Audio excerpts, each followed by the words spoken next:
Limitless Wrestling fans, it's another edition of the Limitless Wrestling Podcast coming to your ears in the aftermath of the 2021 Vacationland Cup. Jon Alba and the czar of Limitless Wrestling, Randy Carver, here, and a show that had its ups and a show that had its downs, Randy. Well, downs for you, John. I mean, I'm feeling great. How are you feeling? That's the real question. I'm ready. Proverbially, I am ready to rumble. Okay. I can't wait, I don't know if I believe that. Quite frankly, I can't wait. Can September 25th come here any sooner? Oh, I'm ready for it. All you people do is underestimate me. Look like? All you people do is underestimate me. I'm not telling you what my gear's going to look like. Why would I spoil the surprise? People Magazine's already called me about it. I had to turn them down. I'm amazed at the blind confidence here.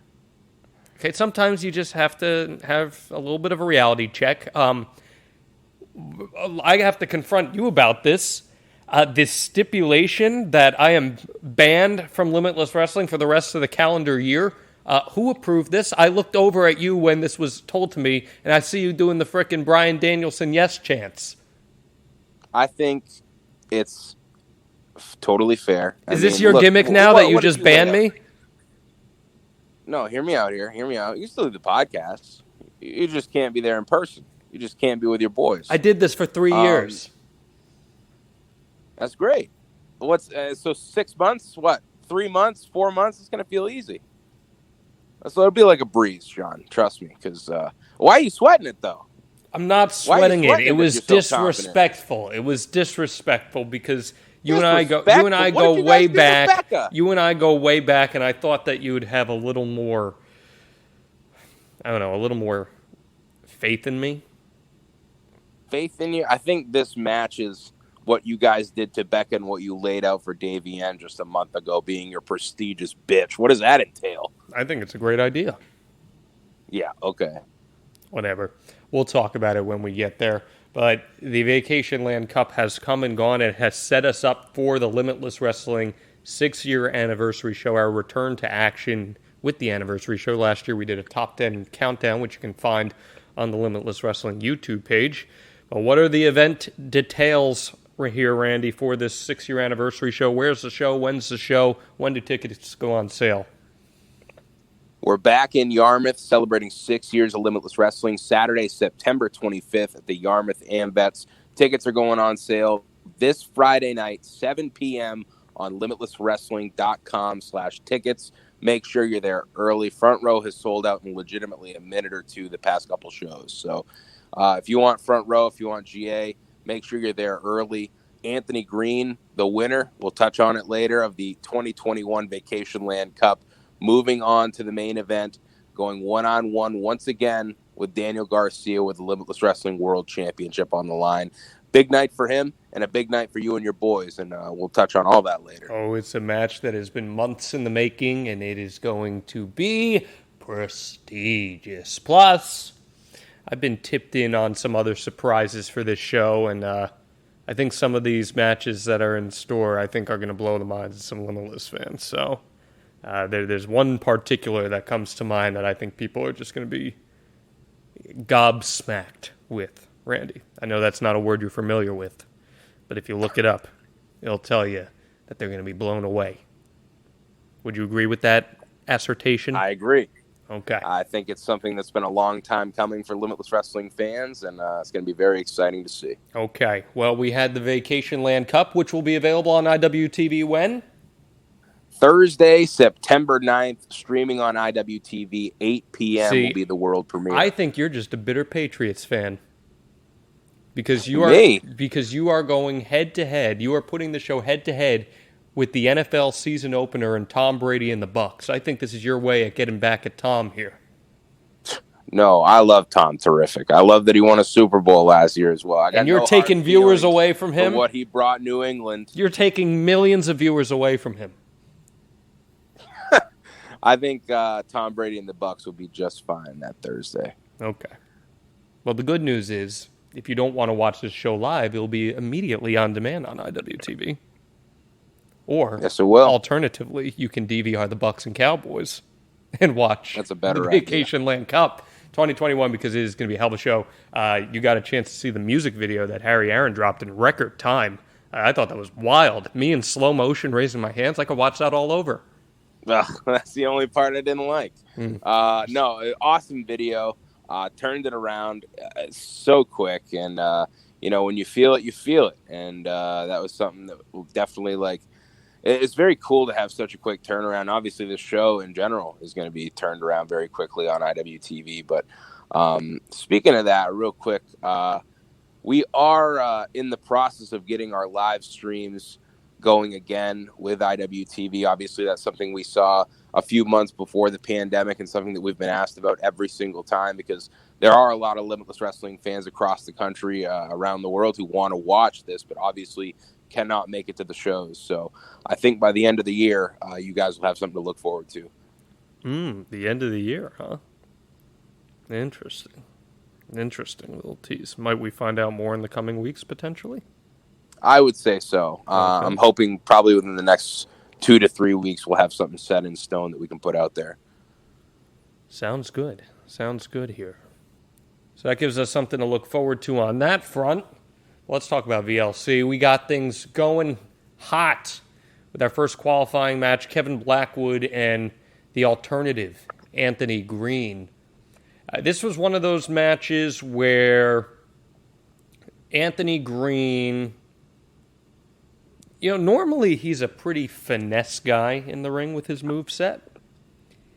There was a lot of just striking here, more than I anticipated. Kind of how we talked about it last week or a couple weeks ago with the Eddie Edwards and Ace Romero match, where it wasn't a whole lot of wrestling. It was a lot of just striking and holds. There was a lot of that in this match. I think Kevin Blackwood kind of brought a different element out of Anthony Green here, and he really pushed him to the limit. Yes, he did. And it was definitely like a grittier side of Anthony Green that I think we've only seen with a few different opponents. So like JT Dunn comes to mind as well in the battles that they had. Sometimes you get this version of Anthony Green, and it's kind of cool how he can be like an in-ring chameleon and can kind of fixate himself around any style that he's got an opposition with. Kevin Blackwood was obviously going to be throwing strikes. He was going to target different areas of Anthony Green, maybe ones that he's not used to defending. And he really had to, get into a different mode, get into a different mindset on this night to move past Kevin Blackwood, who did have Daniel Garcia on the outside, barking direction, calling orders, trying to be there for Blackwood at any turn. But this is 2 straight losses now for Kevin Blackwood. It was JD Drake and Undeniable, and now Anthony Green was able to get by him to move on to the finals. I think you just found Anthony Green's next character when he inevitably reinvents the in-ring chameleon. Might be his next moniker. But I'm with you here. We saw the single leg crab out of him, which I thought, he was wrenching that thing in on Blackwood, which certainly could not have felt good by any stretch of the imagination. Really enjoyed this match. It was a fun match to call with Troy Nelson and AG punching his tickets to the finals there. So we knew that Kevin Blackwood was banned from the championship match. What do you think we see next out of Kevin Blackwood? Because now he's on a bit of a losing skid here after finding himself following last year's VLC. Now he's got to try to find some answers. He really does. And, he's faced some very tough competition lately. JD Drake, who was in the but the reality is, matchup. Randy, he thinks he's on that level. He does. And the thing is, you have to get it done on that level. So Kevin Blackwood needs to find someone, in the upper echelon of Limitless Wrestling where he can get a win and kind of get himself recertified back on track. And I think that has to happen in September. Yeah, I would agree with that entirely. And I'm curious to see who stands in front of him should he be in action at the anniversary show, because maybe it's time where he needs to call his shot and find a way to get back on that ladder, as we always talk about here, because he's got as of now, his boy still has that championship. So that he does. We'll see what comes of that. Our second match of the evening, I believe there was some tomfoolery here, no? Or do I have the matches? Do I have the matches out of order? What was our second match of the evening? I don't have a rundown. Romero, Rip Bison. It was that. Well, yeah. There's always tomfoolery there. Yeah. So the tomfoolery there was that this is a true story here. Ready? This was the tomfoolery. Underneath the venue is the locker room. There's like a bar underneath the Yarmouth Ambets, and when these two when one of them would hit the mat or hit the outside, the tiles on the roof of the locker room would bounce and start shaking. We thought there was like an earthquake going on. Absolute hoss fight between these two. How do you think Ripper bounced back here in the aftermath of the strap match? Man, this was one that I think I saw most when people were tweeting us, maybe sending out their brackets. People were just torn. This was a coin flip for so many people, and it's so understandable because Rip Bison was on such a tear heading into this matchup, getting a victory in the strap match over Big Beef, moving on to the Vacationland Cup, and really taking Ace Romero to the limit. Broke out the pearly white gear. He was looking fresh. And Rip Bison really popular with this Yarmouth crowd now. I think he's really solidified himself in the past few months. He felt like he belonged, and he proved that against Ace Romero. But Ace, coming into this with all the momentum in the world, I just think he would not be stopped in the opening round of the Vacationland Cup, and he was going to find a way to get to the finals no matter what. And he did that against Rip Bison. But what a war these two had, back and forth. It could have gone either way. Rip Bison takes the final close. It was really a battle of the lariats here because both these guys were throwing haymakers, throwing clotheslines, and it was really about who could hit the hardest shot and get that 3 count. And Ace Romero was able to do it. Did we get any bracket winners this year? So a lot of people were not like filling out the complete brackets, which came to be a problem. And we did have a few who they predicted the finals and the winner without doing the elimination order, and maybe we'll got in contact. Okay, so you did get in contact with them? Yeah, we got in contact with 2 people to get them some swag from VLC. So okay, they'll be hooked up probably within the next week. But none that were like fully filled out correctly that were 100% correct with the elimination order. So I think next year we'll have to be a little clearer about like how to fill out the bracket. But definitely a lot of people who were close. A lot of people who had just elimination order out of order or one wrong person in the final 4. Well, last year we had someone get it dead on, correct? I think we had 2 people get it dead on correct. Or it was maybe it was another case of like a weird fill-in, but I'm almost certain we sent out 2 last year as well. Very interesting, very interesting. Well, AC feels like he's building up a little bit of momentum right now, and it does feel like he's kind of on the verge of doing something special again in Limitless Wrestling. It's that 6-year journey for him, the OG. So seeing him climb his way back up, and he's just been through so much this year with COVID, and I know it would be very meaningful to have a legit chance at that championship again. It would. And, I mean, you think about the chances that he's had, the opportunities to get to the top. It's never been a one-on-one situation. No. I think that's been the one thing that's kind of held him down is that you have to keep your head on a swivel in these multi-man match situations. And I just think, there's so much momentum behind everything he's doing, and he's had to overcome a lot this year, like you've said. It's been a frustrating and trying year at times and a very successful one at other times. But the one thing that he's really wanted to accomplish in Limitless Wrestling, just still, as close as he is, remains out of his grasp. We will see what comes of him on that front. Our third qualifying match, Becca and Jt Dunn. Nice to see Becca didn't have any effects from her neck injury from the month prior here in this match. Yeah. What? What are you going to crack? Nothing. Go ahead. No. You're going to crack something? No, you go ahead. Okay. There's nothing to say anymore. Okay. There's no remorse. No, It was all on Davey. But anyway, that's water under the bridge. I thought this was a great match, Randy. I thought this was a great match. She elevated her game to take on one of the best New England Pro Wrestling's ever seen. JT Dunn is firing on all cylinders right now. He is really confident in his abilities. He's never been someone that's lacked confidence, but right now it's really showing in his game. And talk about well scouting. The story of this match, Becca was undefeated with the 450 splash. When she hits that 450 splash, she has never lost in her pro wrestling career. So she went to the well with it 3 times she tried. And she finally goes for it in full, and she doesn't connect, and Dunn just rolls her right over for a quick pin. I thought that was excellent scouting from JT Dunn.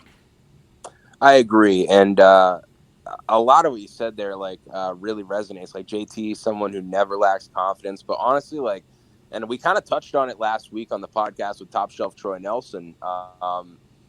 It was very interesting to see where his confidence was going to be heading into that Lee Moriarty match. After being away from Limitless Wrestling for quite some time, returning against longtime rival Ace Romero, wasn't able to get the job done. And now he was coming in on short notice against Moriarty, who knows, that's someone very tough to game plan for, one of, if not the best wrestler in North America. And he got the job done. And now coming into this match with Becca, a totally different flavor. And Becca riding a wave of momentum herself that got her into the Vacationland Cup. And as you said, when that 450 connects, it's all over for the leader of the Scrunchy Squad. It just couldn't happen. She just didn't get enough done to JT before going for the 450 to get that to connect and to potentially move to the finals of the Vacationland Cup. But what an outing for Becca. Just, as you said, elevating her game. Much like we talked about with Anthony Green with the opening contest, I think she really had to re-strategize here a little bit and weather the storm of JT Dunn, so to speak, to get to a point where she could start firing back, and she found her opening and did just that, but just not enough. No, and JT Dunn he had his own cheering section here. Did you see that? What, the fuck JT section? That's one of my favorite sections of the show, because I laughed so hard the first show back where nothing was announced. When you heard JT Dunn in his theme music, you just saw all of them rush to the shirts that they had brought just in case. And threw them on as quick as possible, and now they got their own section. It's pretty cool. It's a little different than the Cesaro section, Yeah, and your favorite, of course, the Back Row Mafia, shout out. They've actually left me alone. They've learned to appreciate prestigious. Wow. I haven't gotten any tweets from them, nothing. Actually, you know what? Honestly, after my shows, the most of the tweets I get are just telling me how awesome Prestigious is. So I highly doubt it. I promise you that. All right, I talked about tomfoolery before. This was the ultimate example of tomfoolery. We were supposed to get Alec Price and Love Doug, but thankfully the pro wrestling gods were in our favor, and we didn't get that match. Oh, my God. Because Ava Everett ended up cutting off Doug's opportunity once more. She inflicted enough emotional pain on this guy. Now she inflicted some physical pain here, taking him out of the match that he wanted most. And we got a quick replacement, an unexpected replacement in Beef the Freak. How the hell did this all come about? Because you couldn't have possibly expected that Doug was going to be taken out unless you're in cahoots with Ava Everett, which maybe you are. I don't know. Crazier things have happened here. So Certainly not. What was Beef the Freak just doing around backstage at the Yarmouth Amvets? And talk about making the most of an opportunity. He put himself in a huge match here against Alec Price that Alec Price ultimately did win. Yeah. So to start at the beginning, every tournament that we've had since the first year has had a tournament alternate. Okay, so you have a standby. It's not something that we put out there because obviously we don't always need to turn to an alternate for the tournament. We can look back at other instances where it did happen. 2019, Brad Hollister was injured. I believe it was 3 days before the Vacationland Cup where he was set to wrestle. To be fair, that was the show from hell. So yes, it was. A lot of things had to move around that show. Even the alternates had alternates. What's that? The alternates had alternates on that show. Yes, yeah. That one was rough. We saw it in 2020 as well.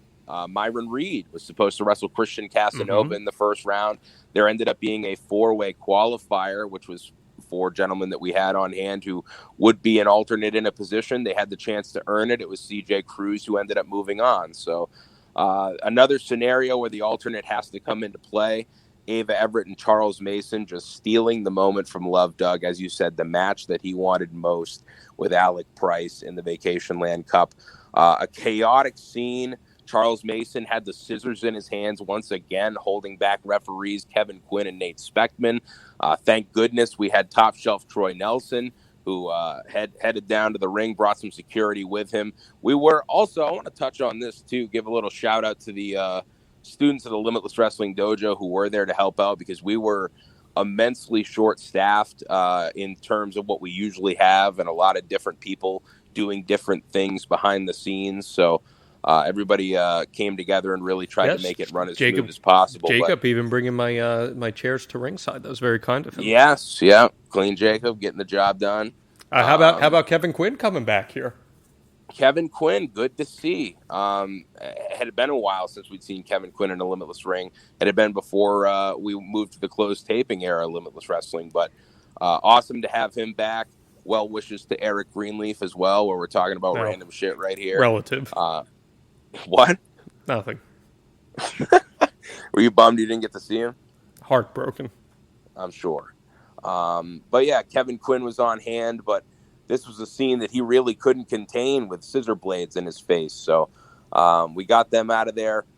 Alec Price yapping at Kevin Quinn, believed he was moving on to the finals untouched, unharmed, didn't even have to wrestle in the first round. And here comes Beef the Freak. What a clash of styles here. These two hit so hard. Alec Price had to do so many different things to kind of keep Beef down and in a position where he could strike, and he was able to do it at the end.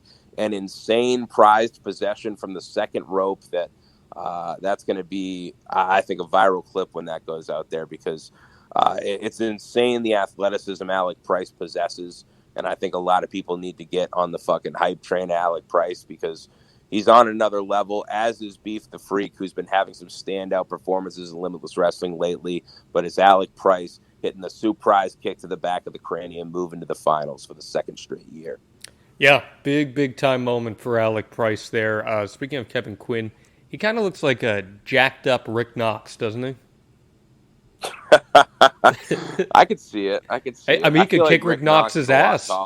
He could kick Rick Knox's ass. I'm pretty confident in that. Kevin Quinn is ready to throw hands at any time. Yeah, no, that's a referee you don't want to mess with. No doubt about it. No, certainly not. I'm not upset that he didn't ref any of the stuff I was involved with on the show. Yeah, you'd be catching some flack real quick. Just in case. That's someone I wouldn't want to wrestle, Randy, just making that clear. Well, now, if he would like to become a prestigious ref, well then. What is up with you in this bit? I saw you tweeting at Eric Greenleaf this past week. Wow. Trying to make him an offer just because he's on the shelf. I didn't even divulge what my offer was. Do you know what the offer is? Because I didn't divulge it. No idea. Is it to get a new bumper? You should probably do that. But get a new mic that doesn't make him sound underwater. There's a lot of things he could do. Maybe we'll start a GoFundMe or something. I don't know. We'll help him out. Okay. Let's talk about our championship match here. Daniel Garcia defeated JD Drake to retain the Limitless Wrestling World Championship. This is not hyperbole. I've been putting a lot of thought into this statement, and I really do mean it. This was the best independent pro wrestling championship match I've ever seen in my life, in person. Wow. Ever. I also think it was the best call that I've ever had in my career in pro wrestling. It was really? Johnny Torres and I were just. You'll watch it back. I think we were in sync with this match, but that was because of the people who were performing. It was. I mean, what can we say? These are two of the most elite professional wrestlers in the world, and two guys who just get it on so many different levels. who bring such different physical intangibles to the table. Both extremely physical competitors, but in two totally different ways. And did you see Daniel Garcia after this match, as he was leaving the ring and as he went to the locker room and everything? Yeah. Did you hear what he was shouting? Appreciate me while I'm here. He was saying stuff like that. He called it the Legends Tour. I mean, he is on another level. This is a very much historic run by anyone in independent pro wrestling. What a privilege to call this match and to watch this match. Where does it rank for you, Randy, in terms of all-time classics and Limitless? I mean, it's got to be right near the top. I think this topped their last match, and their last match was incredible, too. I totally agree. And I think the atmosphere has something to do with that as well. Sure. Because obviously the first time was in a closed taping setting, and now this time we're in front of 350 people in Yarmouth. It was just a whole different atmosphere than anything we've really experienced, I think, since fans came back. Fans were jumping out of their seats. There was wonder, intrigue, and just so much back and forth action. JD Drake had numerous times where he was just a half second away, nearly finally walking out with the world championship. Of course, no Kevin Blackwood there for Daniel Garcia to confide in. And the ultimate trickery from him. Yeah, that was fun. That was fun. I mean, he's watched firsthand all the mind games and the I don't know if manipulating the referee is the correct way to put it, but Daniel Garcia has been a master chess player, so to speak, inside the ring, especially since acquiring the Limitless Wrestling World Championship. And JD, I think, was just trying to stay one step ahead. If you can outsnake the snake, you know, that's going to lead you to some gold eventually, but it didn't on this night for JD Drake. Left everything out there with Daniel Garcia, but just could not get the job done at the end of the day. I thought the avalanche drill bit was one of the most spectacular things I've ever seen in a match. I could not believe it happened when it happened. That's a legit like jaw dropper. And also, you know, to kick out of it, hitting the moonsault as well. Yeah. I mean, he kicked out of it, all man. The time. It was. This was a perfect professional wrestling match. I can't put this match over enough. I was talking to Harry Aaron about it earlier. Harry said that he thought it was the best match that Limitless has ever put on in front of fans. I mean, perfection. And if you go out of your way to watch one match on this show, this is it. Can't stress it enough. All-time classic independent wrestling match here between these two guys. And, you know, Garcia has been featured the way he has in AEW. I thought this was a great tune-up for Minoru Suzuki for him, eating some of those chops. For real.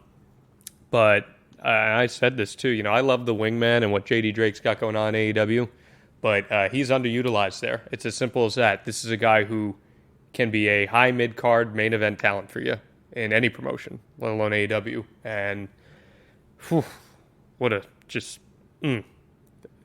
I'm going to go back and watch this match a million times. I loved it. I loved it. So then the stipulation, of course, Drake can no longer challenge Garcia for that title. Yeah, it's all over for him at this point. It's got him going back to the drawing board now for the anniversary show, I'd assume. Yeah, and I hope we can make something happen with Drake there, and it's going to be very interesting to see what the path is for him at this point. All-time classic. So good. All right, Randy, what do we have next? I think we came back from intermission with something that you were a part of, Jon Alba, and I'm interested in your take on what happened to your boys. The most prestigious entrance in Limitless history? Yeah, fucking gag me with a spoon. Are you kidding me? What the? I mean, really? Did you see the reaction when Goldberg's music hit? Yeah, Gold Brett bursting through. Ooh, I like that. Awesome. Did you come up with that? I like that. There you go. Take like that. Gold. All yours. Brett. Moneymaker. You know, you could spell Goldberg with BRG's name. You're just missing that E. Crazy. It's crazy. But it was obviously an homage to the natural Channing Thomas who personally marched Goldberg to the ring at SummerSlam. I couldn't believe it. Yeah, what was your reaction? I was watching it live, and I know we talked about it last week a little bit, but yeah, cuts to the screen, and I'm like, oh, that kind of looks like Channing Thomas. Wait a second, that's Channing Thomas. I feel like that was everybody's reaction. I always pop when things like that happen. I had no idea. My reaction was a little losing your fucking mind. I screamed. You were losing your mind. Screamed. He kayfabed me. I had no idea. I had that's no how tight idea. You are with your boys. Well, okay, you have been told the stories of the dynamic of Prestigious. It is an interesting dynamic, but we get along very well. It's a lot of there's a lot of ego in Prestigious, which is fine by me because it leads to a lot success. of it's talking right now. Did you see the main attraction's bobblehead? Was that your gift to him? No, it was not. That's what made it even better. Must be a fan. That's fine with me. I don't care. Hey, it was honestly pretty cool. I hate to admit it, but it was awesome. As Ace Romero so eloquently put it, the size of the head is correct. Yeah, well, I told Ace Romero they gave his out in Happy Meals and then had to recall them due to the high arsenic levels they found in them. So, wow, call the burn unit. Take that for what it is. Well, no, they were calling actually poison control instead. But anyway, so we had this fatal 4-way tag match under Lucha Rules. Thanks for throwing that in there last second, Randy. We did not prepare for that. We were not ready for Lucha Rules. But that caused a whole lot of chaos between Prestigious, the Sea Stars, Charles Mason, Ava Everett, and a returning MSP who pick up the win here. MSP made things a little personal with me. Didn't appreciate Danger Kid laying his hands on me. Didn't appreciate Ashley Vox and Delmi XO trying to lay their hands on me. I didn't do anything wrong in this match. I did not help anyone cheat in this match. You can go back and watch the tape. I disagree. There was no cheating to be found. You can accuse me of pulling BRG out of the ring, but that was merely because I saw something on his face. He had some schmutz, and I wanted to help him get it off. Some schmutz? Yeah, he had some schmutz on his face. I don't know if you heard me during the match, but BRG is very tender, and you need to be very careful with him. Don't be schmutzing on his face. No, there's some schmutz on his face. You don't know Yiddish. Don't worry about it. But this was a lot of action, Randy. Not going to lie. It took my breath away. Yeah, I'm sure it did. I mean, the reason that everyone's hands were all over you is because you were right in the way the entire time. But this was so much fun to watch. It just, the action never stopped. So much going on the entire time. This reminded me of our scrambles. What's that? This reminded me of our scrambles. Yeah, absolutely chaotic. This was a throwback to the very first match in Limitless Wrestling history, a 4-way tag under Lucha Rules. So kind of a cool throwback there. Awesome to see MSP as well get back on track. I know you're not too stoked about that, but you said Danger Kid laid his hands on you. I believe you were poking him in the back first, and I think that warrants him getting his hands on you a little bit and putting you in a tough position for a moment. I was just trying to get his attention to tell him that his makeup was smearing. I hardly believe I wear makeup as well on the daily, so I was just looking out for him. Yeah, that's very nice of you, but Thank you. It doesn't pay off for your boys. You try to yank them out of the way of the flopping fish and an inevitable defeat to the Sea Stars, and you did your job for your boys. They did not eat a pinfall. They did not get Prestigious submitted, remains undefeated in Limitless Wrestling. I am not sure that the record books are going to reflect. That's exactly how the record book reflects it. But a loss. It's like a walk in baseball when that happens. You don't notch it as anything. That is incorrect. I cannot even fathom it. So, you as a journalist, you got to know that as well. Me as a journalist and a legitimate sportscaster, I know how stat keeping works. I worked in the stats department at MLB Network for a period of time. I know how this goes. The MLB, John? The MLB Network, let's talk English, because I know grammar's not your thing either. If you have network after it, that makes it the Major League Baseball network. The network is the noun. If I had just said the MLB, Randy, I would be saying the Major League Baseball, which is not correct. But I didn't say that, did I, Randy? I don't even think you said the. I was just trying to make a joke. I'm going to ban Randy Carver instead of the Wave. How about that? Look at how quick you get fired up today, John. Well, after this, you know who's fired up? Love Doug, because he came out and took it back to Ava Everett. Oh, that was awesome. They're looking around, Ava Everett and Charles, Nate Speckman, caught up in the deal with Prestigious and Sea-Stars, battling as you tried to get your boys scurried to the back. And here comes Love Doug to save the day. Getting the scissors from Ava Everett, socks her one, and then Charles Mason gets caught in a bad position by MSP. What a moment for Doug, who did not get his Vacationland Cup moment that he fought so hard for. He at least gets to take something away from Ava Everett as well. And potentially saving Danger Kid's earlobe, because those sick freaks were going to cut it in half, and I don't love that. What do you think is next between Ava Everett and Doug? Because it's very clear they are not done. I think it needs to be done, John. I think we have to find a way. And I am not sure what it is between these two, because I thought it was going to be over a long time ago. I thought the Mirror on the Wall match would have done it. Yes, or I thought even the Better Love match, but that ended up being quite a distinctive memory, I would say, and turning point for Ava Everett in Limitless Wrestling. But yeah, absolutely, the Mirror on the Wall brawl. I would have thought it would be all over after that, and then obviously Ava Everett has not forgot, and Love Doug is just done standing around getting shat on, so to speak. So he's just done, and I can understand it. And Ava Everett had to pay the price on this night, and I think it all needs to come to a head very soon, if I say so myself. We saw the returns of Brad Cashew and Kevin Koo.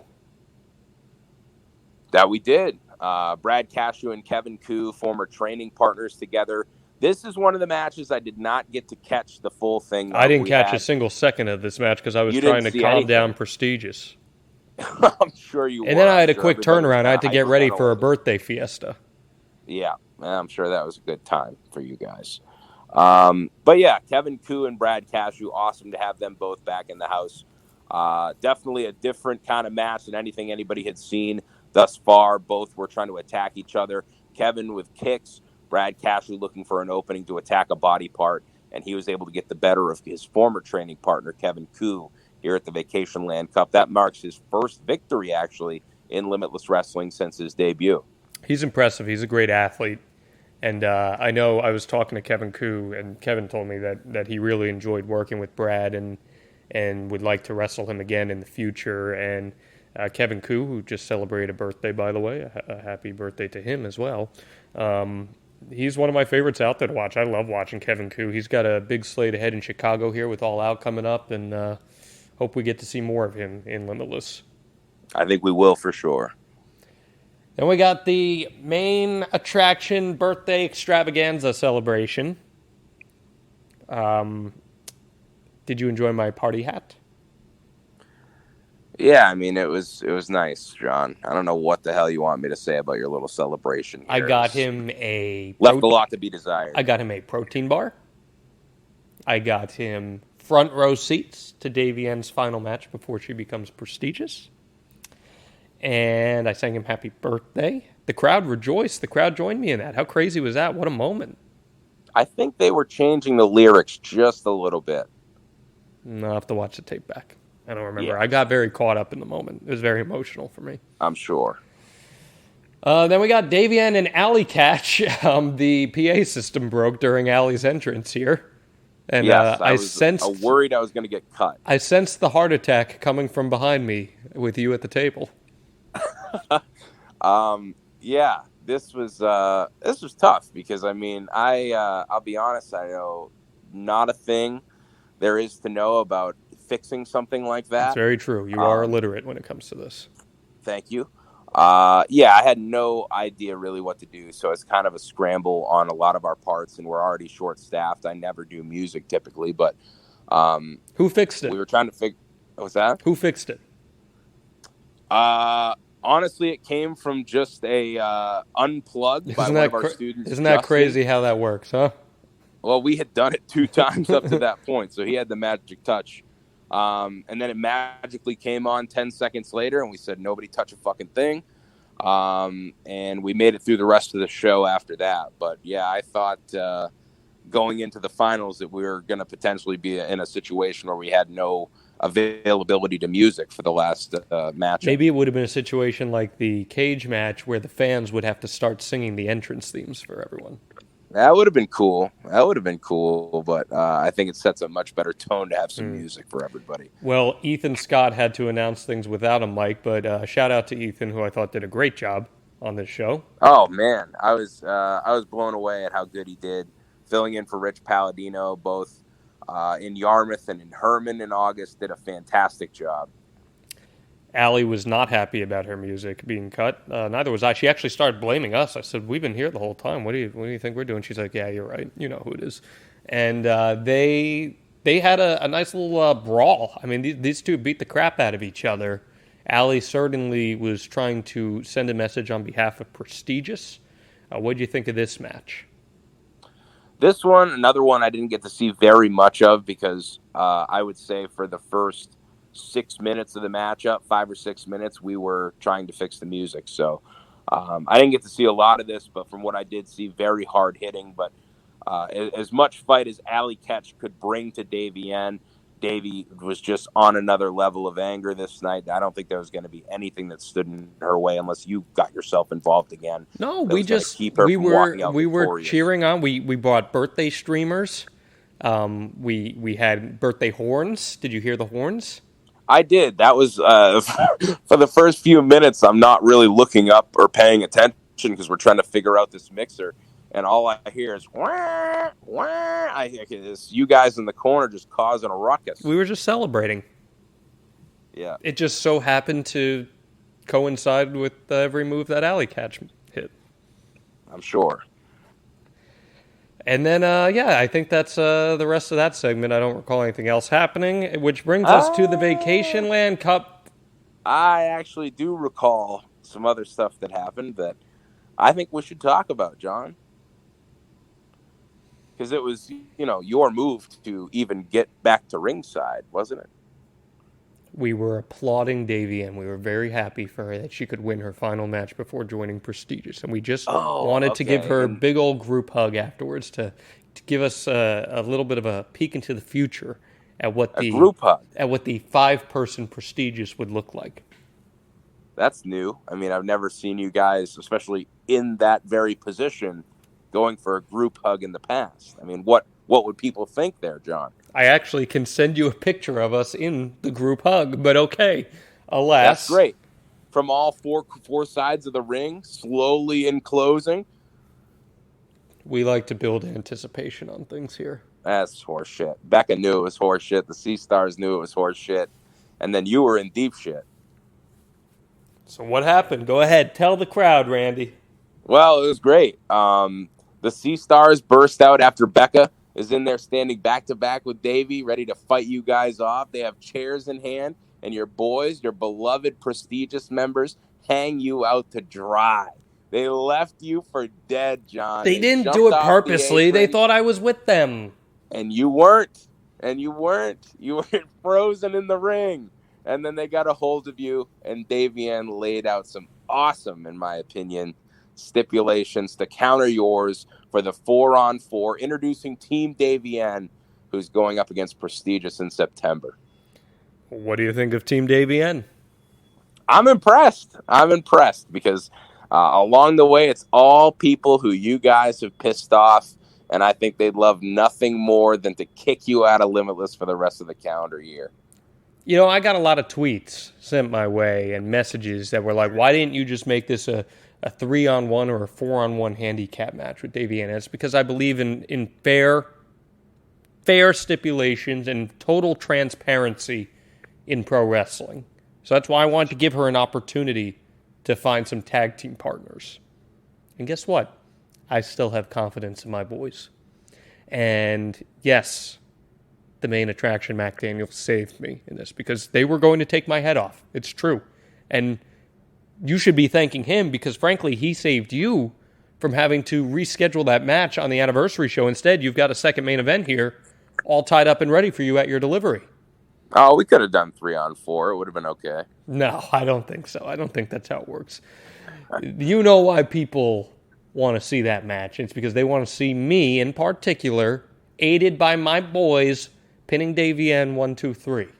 That is not what they want to see.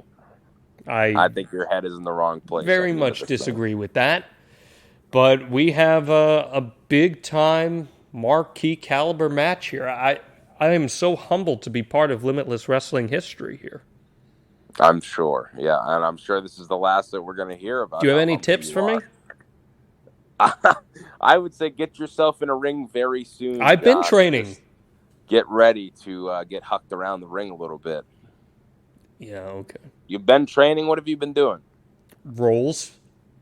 Ooh, okay. Stretches. Rigorous. And I told you I've been working on a finisher that when I'm ready to whip it out, you're going to be blown away.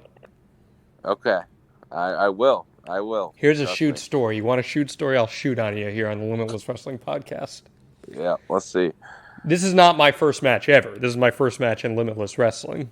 Correct. My first actual match ever was a handicap match with Aftershock Adam Ricker against the former Big Moxie Matt Mahoney. Do you recall this?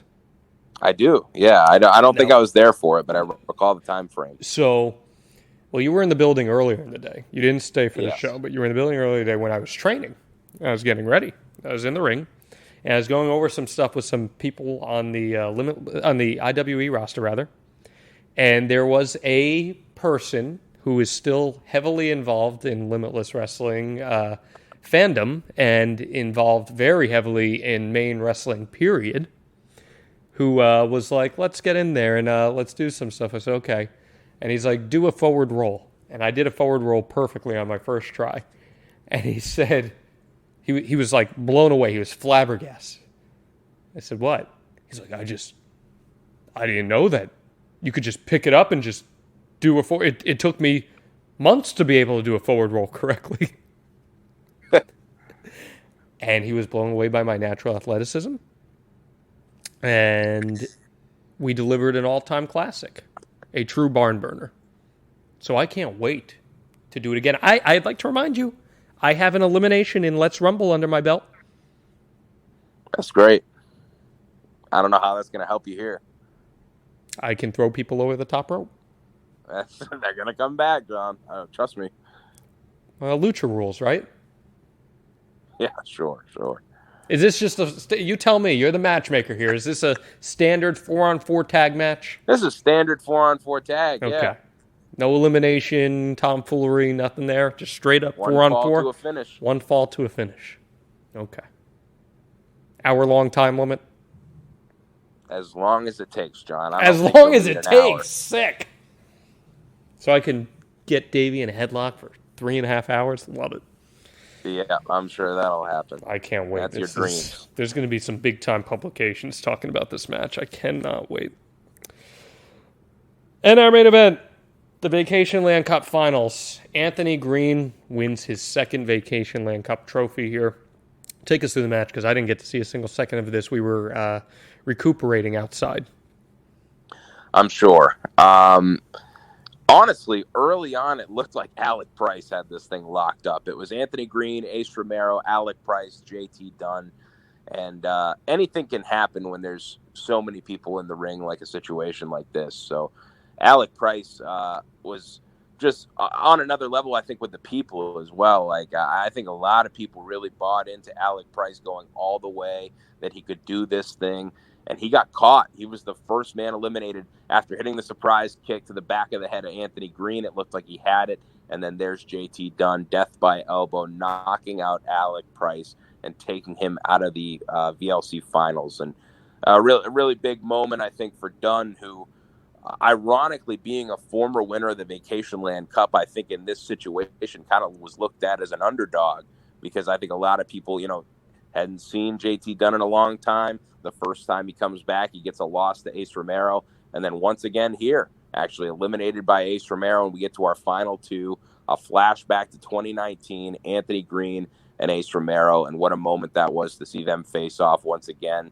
Anthony Green, though, moving on, advancing and winning the Vacationland Cup for the second time, and now he's heading to September 25th with Daniel Garcia. How do you think he needs to approach this one differently than the last time they matched up? It's hard to say because last time there's obviously the added element of Kevin Blackwood, who got himself involved. I think he needs to play out all the variables in his head of things that could go wrong for him and things that could go right, what he can do right against Daniel Garcia, what a lot of people have done right to get Daniel Garcia into deep waters. It's just no one's been able to figure it out. No one's been able to get past him. And that's going to be the frustrating thing when you're scouting Daniel Garcia is this dude has an endless gas tank. He's a cardio machine. He can go as long as he needs to go to make sure that he retains and walks out with the championship still. So I think that's going to be the thing that Green has to really game plan for is maybe, getting ready for one of these longer fights. You know what I mean? It's going to be a back and forth battle, but sometimes you really have to mentally and physically prepare for maybe how long something is going to be. And I think Daniel Garcia is ready to take Anthony Green to his limit. Should be an all-timer. That is coming to you September 25th at the Limitless Wrestling 6-year anniversary show. He will be taking his Vacationland Cup trophy with him and punching it in for a shot at Daniel Garcia. Again, tickets on sale this Friday. You anticipate this one to go fairly quickly? I do. The past few events, since we've been back, they've been sold out before the day of the show. So you certainly want to make sure that you get your tickets early and ensure that you can make it. We had a lot of disappointed people hitting us up about the day and a half leading into the event looking for tickets for the Vacationland Cup. You definitely want to get them early just to solidify that you can be there. So Friday at 7 p.m. they go on sale, limitlesswrestling.com, and it's going to be a show that you do not want to miss. Can you get me a copy of my commemorative ticket here since you put Davey N on this last one, but not even us? Yeah, I can't say that I'm going to be putting you on a ticket. Are you kidding me? I'm on a fucking main event match on this show, Randy. Are you kidding me? My people can talk to your people. I just dropped a F-bomb on this show. That's how passionate I am about this. That's the first time I've ever cussed on this show. I know, history in the making right here. Because you won't even put me on the ticket? I'm going to be selling tickets for this show. Sure. You know what, Randy? Here's the reality. People want to see me get my ass kicked. I'm not an idiot. I know that. And I will take so much joy in depriving them of that. Well, I think if that's what they want to see, I think they're going to get what they pay for. You know who it is. That's all I got, Randy. That's all I got. I'm sure we'll talk about it in the weeks ahead. I'm sure we will. Okay, well, we've got 2 matches announced for this show already, so that's pretty cool out of the gate. So just wait till you see what's in store. Anything else you'd like to add? Nothing on top of that. Thank you to everyone who came out this past Saturday. The atmosphere was amazing the entire show. Really something special to be a part of, and I'm just excited for this run that we're on right now. It's a very exciting time in Limitless Wrestling, and I'm happy to share it with all of you. So thank you for coming. Thank you for listening. And I can't wait to see you all September 25th.